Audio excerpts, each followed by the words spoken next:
What's going on, ladies and gentlemen and ladies? This is somewhat of an impromptu live stream because I want to explain this incident that occurred between a lieutenant in the United States military. I think his rank is second lieutenant, and two police officers who were working in patrol. In that interaction, I want to explain it with body-worn camera footage, and we're going to go over everything that you need to know about this case so you can be informed. First and foremost, I don't mean to beat the dead horse, but I was right. This gentleman who was an active duty military personnel, obviously a second lieutenant in the military, he's a leader in the military. His rank is higher than these police officers are ranked when you look at a lieutenant versus a patrol officer. And he, in my personal opinion, knew better than what he was doing. And his actions led to the police interaction that he had, and it resulted in him not losing his life, which is a positive thing. So before I run my mouth too much, we're going to talk about this, and I'm going to bring in the body-worn camera footage. We're going to go through it all because people are out here saying everything. They're out here saying he got pulled over because he was black. They're out here saying that the police officers are wrong. Well, B. Tatum is fixing to get you set up the right way, and we're going to talk about it. So before we get into that video, I want to preface this video with an occurrence and an example of why police officers are not believing everything people say, and why this is the most dangerous job on planet Earth, and traffic stops are some of the most dangerous interactions that police can ever have with the public. So I'm going to show this first video. It's going to be graphic. Obviously, there's some things that are going to be blurred out, but this is a horrific video. But this is what needs to be shown so people can understand the reason why police officers react the way they do, because they don't want to end up like this. So if you have a weak stomach, please leave this video, come back after I am done with it. But we're going to go through and watch this together, and this is a very sad situation that happened to a police officer, but here's a perfect example of why police officers react the way they do. So without me running my mouth too much, I'm not going to play the whole video. I'm just going to play this one part and we'll talk about it. So roll the film. Mind if I take it off you for my safety? Pull over this guy on the traffic stop. Looked to be a legitimate traffic stop. Doesn't seem to be combative. The guy showed registration and insurance. The officer noticed that he has a weapon on him, and so for the officer's safety, he said, "Hey, do you mind if I take the weapon off of you while we have this police encounter? I'll give it back to you after it's over," which seems to be very normal to say to somebody, and non-confrontational. But then watch what happens. All right, hold on. All right, let's go to my vehicle, okay? Come on. Now, right here, he already in a bad position. This guy has a gun in his hand. He cannot see the gun, and this is not going to end well. Oh, shit!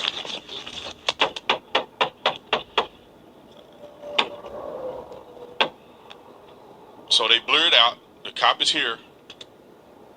Deceased. This guy gets in the car. He takes off. And I might as well show you this part because this is my favorite part of the video, to be honest. So a person catches this on their personal film. There he goes! Fuck yeah! They perform a pit maneuver. Watch out! He gets out busting. Hey, get the fuck back!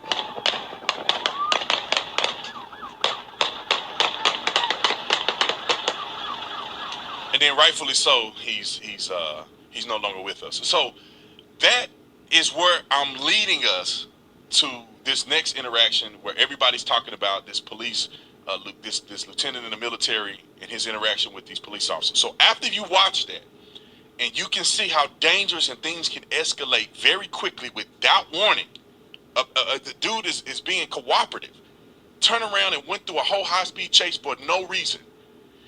And I want you to keep that in your mind as we watch this next video. This is the video everybody's crying about when it comes to this lieutenant being pulled over by police. Roll the film. Out the window! Turn the vehicle off! So we'll start it from the beginning because I don't want anybody to miss it. Now, I don't know if they're going to show this part. I could have sworn they had the beginning, but regardless, I'm going to put you where we're at right now, because people see the start of this video and they haven't put anything in context. This gentleman was pulled over because he don't have a proper display of his license and registration, which is the license plate, which has the registration and license of the vehicle. He doesn't have it properly displayed right here at the rear of the vehicle like he's supposed to. Later, they found out that it was in the top window, but it's still against the law because it has to be visible from the rear and has to be lit where a police officer can see it and easily identify it. So he is riding, and a legal traffic stop is being conducted. He never stopped for a mile and a half, according to the police officer on his body-worn camera. He drove a mile and a half without stopping at all. He didn't slow down. He didn't pull over. He did not call 911 to let them know that he was followed by a police officer and he was attempting to pull into a well-lit area. He never stopped for a mile and a half while they have lights and sirens on him. So what does that do on a police call? It necessitates this to be a high-risk stop, because now you don't know why this person don't have a license plate on, and you don't know why they're refusing to stop after being lit up by a patrol vehicle. So they do what we call a high-risk stop. You pull them at gunpoint, and then you give them commands, because now this has turned into from a simple traffic stop to something that could be a little more serious. Roll the film. Driver, roll the window down. Felony traffic stop. Put your hands out the window. Put your hands out the window. Clear commands to me. Stevie Wonder can see the words coming out of his mouth. Put your hands out of the windows. It's very, y'all can hear it, I can hear it. Turn the vehicle off. Put your hands out the window. I can't tell. At this point, don't look like he's doing any of what the officer is asking him to do. Put your hands out the window and turn the vehicle off.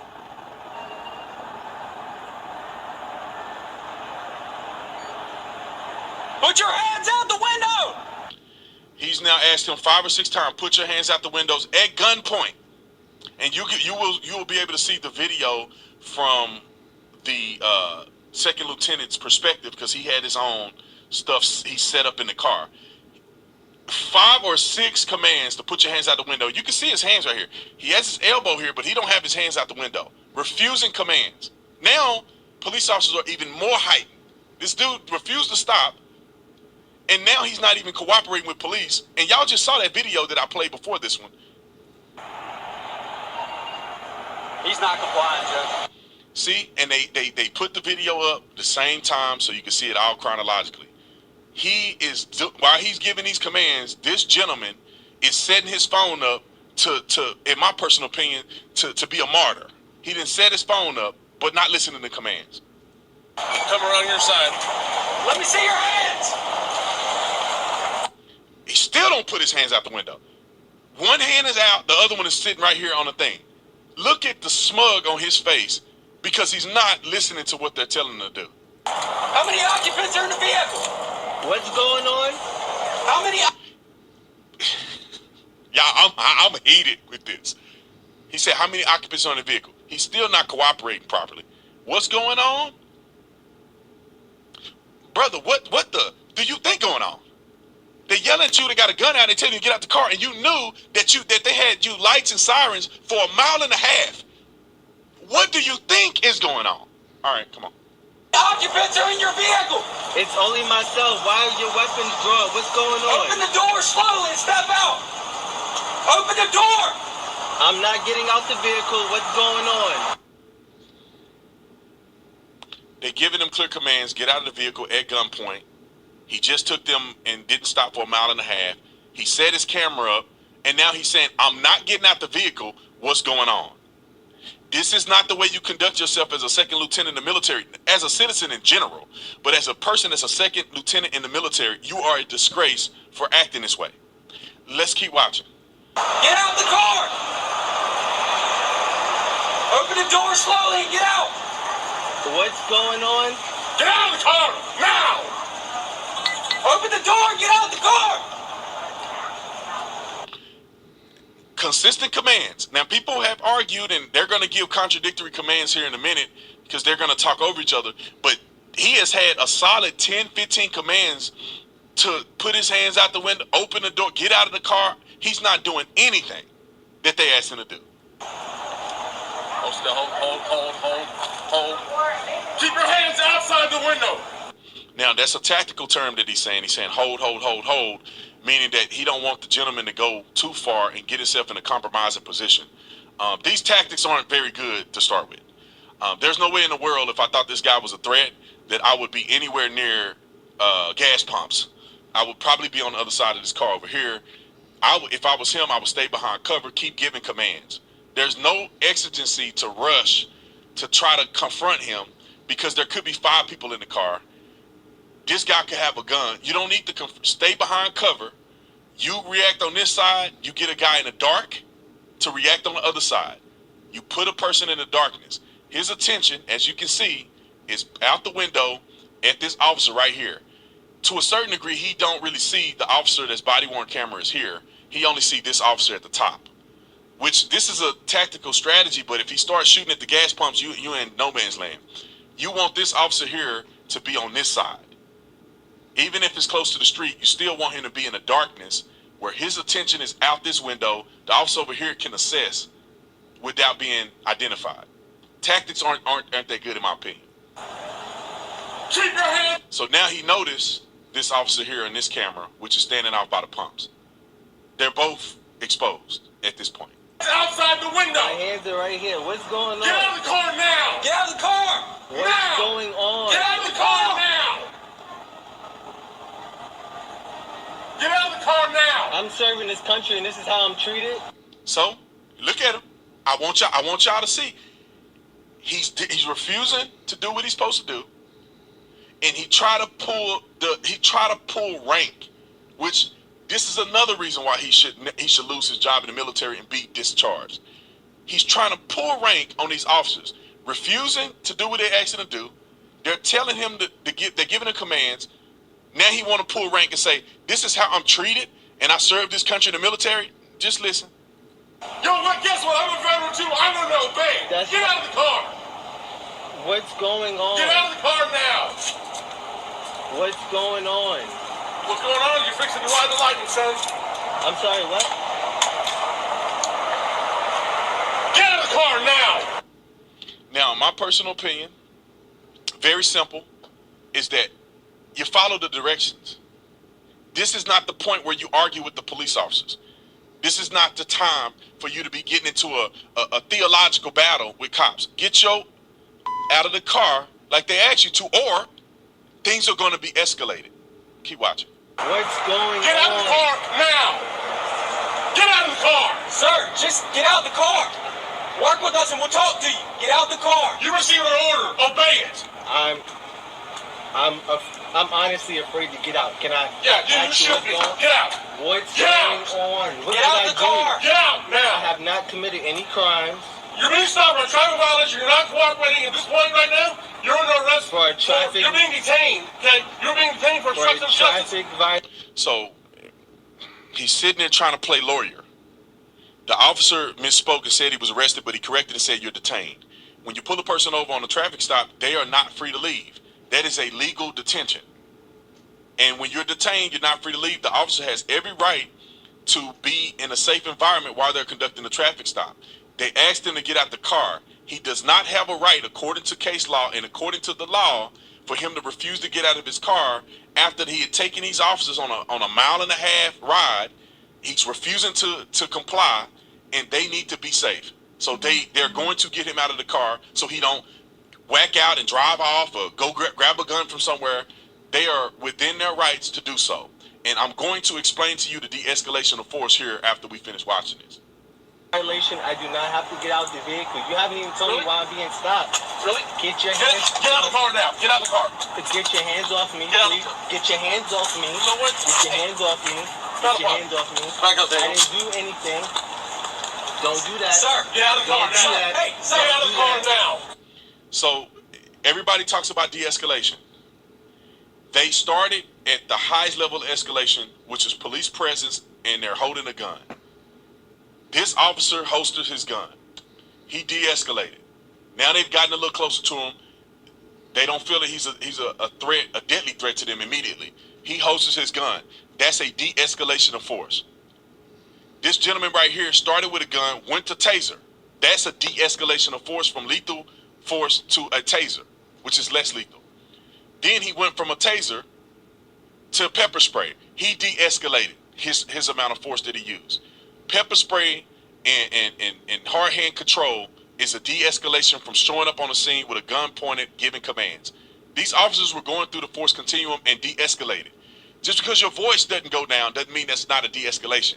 When you start de-escalating firearms and you start de-escalating to less lethal weapons, that is a form of de-escalation. This guy is still not complying with what they're asking him to do.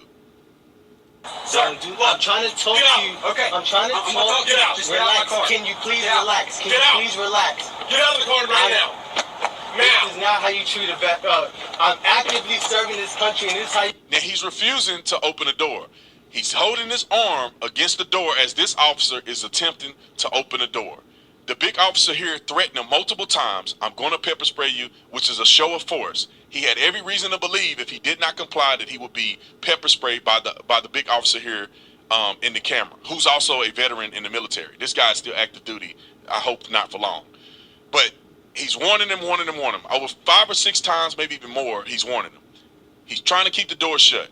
This is active aggression at this point. He's actively resisting arrest from these people. I mean, not arrest, but he's resisting detention from them. He's actively doing it now. It's not passive anymore. It's not just got my hands up, but I'm not going to do it. I'm now preventing this officer from opening this door by pulling it shut with my arm. Keep going. How are you going to treat me? I didn't do anything. Whoa, hold on. What's going on? Hold on. Watch it. And for overseas, deployed. Get out of the car! Get out of the car now! That's fucked up. That's fucked Get out up. of the car now! Sir, just get out of the car! I'm trying to breathe. Get out of the car now! That's fucked up. That's really fucked up. Oh yeah, it hurt. It hurt. All this could be prevented if you just do what they actually do in the first place. But it hurt. I got pepper spray. It hurt. Don't play. That pepper spray hurt worse than that taser do. But anyway, this is what happens, ladies and gentlemen, when you try to be SJW. I'm gonna get my name in the lights trying to argue with police officers at the scene at the scene. Do as they ask you to do, and nothing will be problematic here. Get out of the car and get on the ground now and get. I don't even want to reach my seatbelt. Can you? Take your seatbelt off and get out of the car! Can you please? Get out of the car now! Listen! Take off your seatbelt and get out of the car! Look, I'm just gonna please. You're gonna do what you're told. Get out of the car! Look. Take your seatbelt off and get out of the car! Look. Take your seatbelt off! Look, my hands are out. Still not complying. Just because you can't see don't mean you can't reach down and grab that seatbelt and pop it off. He's still. This is a grown man acting like a big baby. He's still not complying. He still won't do what they ask him to do. You don't do this. This is how people get hurt. And y'all saw the video I played before. Officers don't have to play with you. And then they found out he had a gun right here. He had a gun in here somewhere. The other officer identified it. He had a gun. So I'll let it play a little bit, then we're going to jump to the part where they had a discussion. Take your seatbelt off and get out of the car. My hands are out. Don't reach in there, Daniel. Don't reach in there. My hands are out. Please. Please. Look. And they don't want to reach in the car because they put themselves in a very vulnerable position, right? This guy has still got his hands up. Although he's pepper spray, he can still grab you. He can still grab for something. He can still grab your gun. You have to put yourself in a position to reach across his body in order to pull the seatbelt off, which now you're compromising your head, your gun, your weapons, him grabbing you, biting you, spitting on you. You are compromised if you go in to put the seatbelt on, take the seatbelt off. That's why he should have done that when they asked him 100 times before. Now, the tactic that we use, and people, this will be appropriate tactic here, you put your elbow over his face, you push his face back against the seat, and then you pull the seatbelt off. Therefore, you have control over his head and his neck area, and you pull the seatbelt out if you have to go into a car with a person that's not restrained. Keep rolling. My dog in the back. My dog is choking right Get out of the car! Take your... So let's fast forward a little bit. This is how it goes. They take him out of the car, soft hand control. They get the medical staff for him. And then right around minute 20 something is when they start having a conversation with him about what's happening. And this is where I want to pick up at, because now they got medical attention, all of the above. They got, I don't know what they did, put some water in his eyes or something. Now they're going to talk to him about what happened, and then you'll hear a little bit more of details surrounding this. Why? I looked out the mirror and I saw guns drawn. I put my hands out. And we told you, we identified ourselves, we told you to step out of the vehicle, and you wouldn't. He wouldn't. All you had to do was comply, and we'd have been done by now, okay? Just trust me, as far as... So this officer goes back to the car to do something, but here's the other camera. Let's see. Sorry. So, way back to square. All right. So, let's go all the way back to square one, okay? I turned around on you at the food line. I actually came out of Cost Plus, and I came up behind you. I saw you before you turned. And you had no tags displayed. I see it, but per the law, it has to be in the license plate bracket. I understand it's paper, and I understand why it's there. Yes. But at that time, I had no idea. I didn't know that you had a vehicle registration until I approached your car. And at that point... And that's reasonable, because per law, it's supposed to be visible. People shouldn't have to play Where's Waldo to see your registration, because then you get in compromising positions like this. There is a reason why people do put it in their windows or whatever, but there's a law surrounding that, because then people can't run your plate if it's at night. For everybody that's trying to say this was about race, he had no idea who this guy was at nighttime driving with tinted windows, okay? This had nothing to do with race. Let's continue. I was too busy dealing with you to deal with the tag. You want me to wipe your eyes? They're being nice to him. So, look, all this was going to be was, hey man, I stopped you, you didn't have a tag, you got your driver's license, I'd have ran you, and you'd have been on your way, okay? What would have been a 2-minute traffic stop turned into all this. True. They'd have stopped him. It's nothing really that big about this. They'd have pulled him over because they saw he didn't have a display tag. The guy's in full uniform. All he would have done is ran his name, made sure that it was his car, and in fact, he was who he said he was, and he would have been on his way. Let me tell you a little secret about law enforcement and military. If you ain't committing some crazy crime, blowing through red lights, DUIs, you are not going to get a ticket from the law enforcement officers as a person in military, in BDU uniform. There is some love that we show people in the military. I'm just keeping it 100. Some of y'all can not like it, but that's just a thing. You're not going to be crazy with a person that's in uniform. You respect the service. If the guy's not doing anything wrong, you give him a warning. That's what happens. Me personally, I treat everybody the same. I'm not giving nobody a ticket unless I get there and you start doing this. If you say, okay, I was wrong, y'all was speeding, I'm sorry, officer. Okay, that to me tells me that you understand that you're wrong. I'm going to give you a warning to remind you, slow down. If you start arguing with me and stuff, then it's like, okay, the court of law is going to have to teach you, because me talking to you, you clearly can't understand. Keep rolling, because he's going to say some more important stuff. As I was telling him, I've pulled over to well-lit areas before, and I've never looked out the window and saw a gun blazing immediately. So the reason we did that is because we followed you for 1.5 miles with lights and sirens on, and you didn't pull over. I understand you want to get to a low-lit area. 1.5 miles.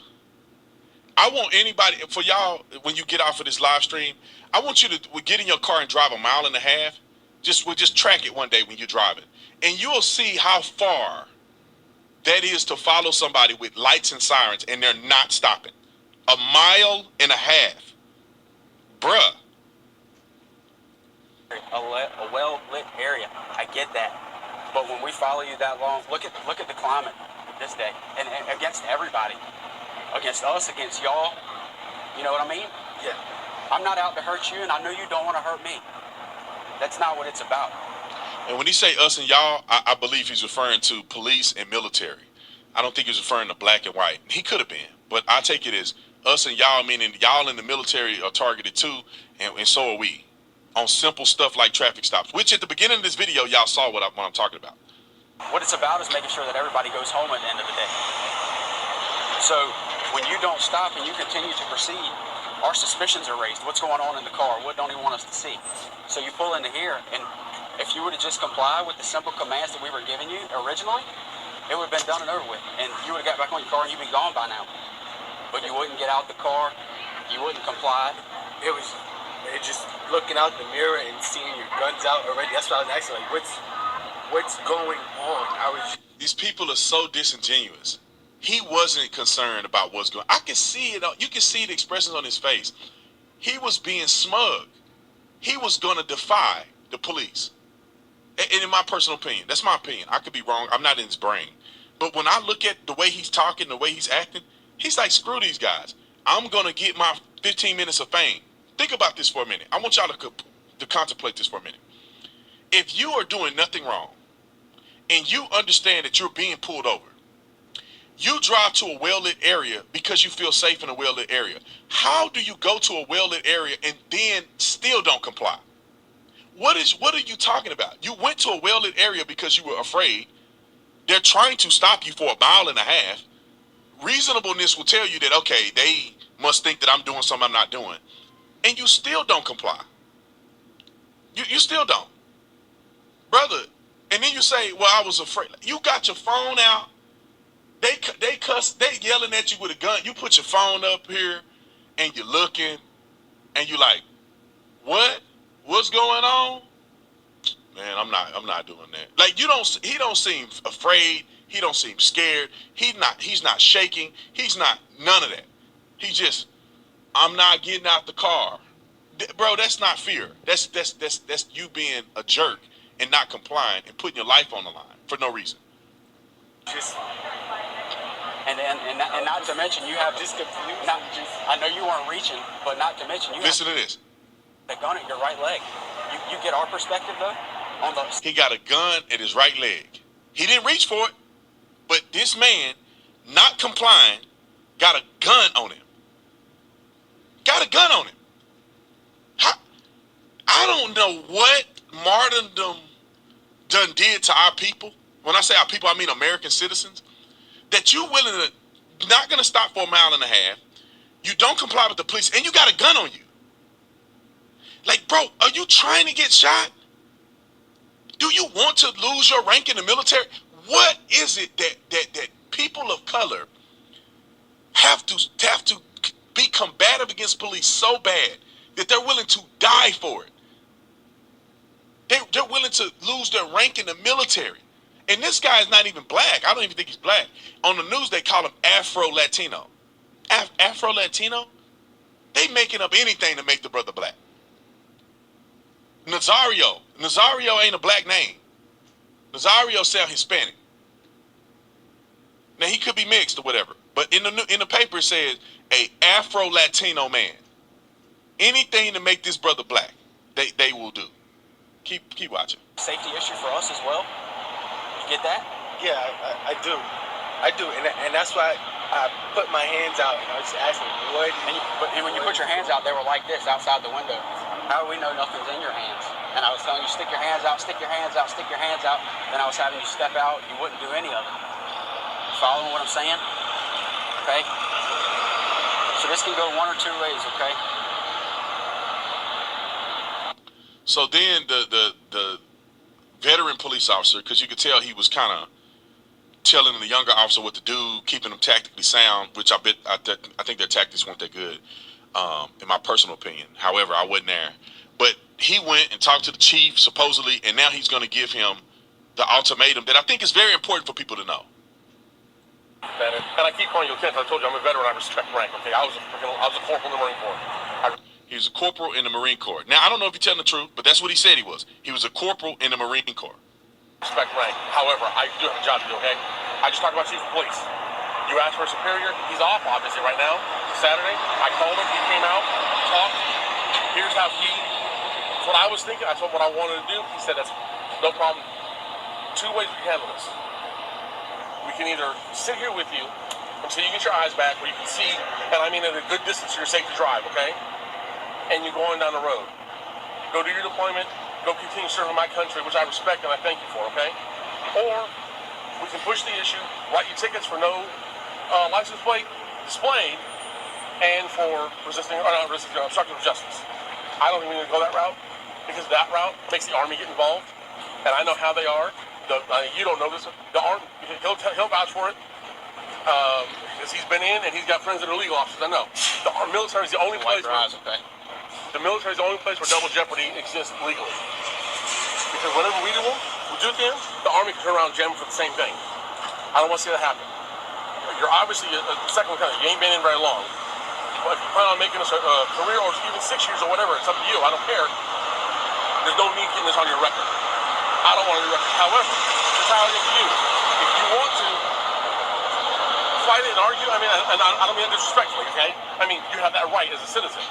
If that's what you want, we'll charge you, have you go to court, notify the command, do all that, or we can take time out of our night, which is not a problem. We're being paid to take care of people, okay? We'll sit here with you, get your eyes back. You and what's your dog's name? Smoke. It's a badass name for a badass dog. You and Smoke can get on down the road, okay? Personally, I thought they were very nice with him. They told him, look, you violated the law, bro. We can hem you up. We can get you for the plate and resisting detention or whatever he said, obstruction of justice. We can hem you up, and then we got to notify the military and go through this whole thing. Do you want to go down that route, or are you going to be cool? Are you going to be cool? You're going to chill, get your eyes back, and get on the road. But he can't chill because it's too much social justice burning in his spirit. Too much social justice. And so, of course, he filed a lawsuit, and I think that's why they released his body-worn camera, because he filed a lawsuit to sue these officers. And, ladies and gentlemen, we are. This is what I will say, and I'm gonna sum it up with this, and I think we will be able to both be on the same page. Some people disagree, some people won't. This is what the way I see it. The officers, I think they had every right to do a high-risk stop because he did not stop. They gave him consistent commands. I think that at some point they didn't need to talk over each other. To me, I think that they could have caused a contradictory and caused a person who wasn't a second lieutenant in the military to be confused. This guy wasn't confused. And I think that I think they need to get retrained on that and make sure they understand that one person give commands, work on your tactics. I thought that de-escalation of force wasn't great, but it occurred. They de-escalated force all the way down to the pepper spray. And then they did, hard hand control, which means they used an amount of force to put him into detention, which I think is reasonable use of force in this particular circumstance. Now, everybody's emotions are heightened because you never know when it's your time and when somebody's going to crack up on you. So, of course, these police officers are going to be, intense with him. They're not going to kiss your rear end and play pansy with you. They're going to be intense. And when everything calm down, they'll calm down. And I believe personally, when you see what this officer was saying to him, is that after everybody's cool, everybody's calm, he's not being a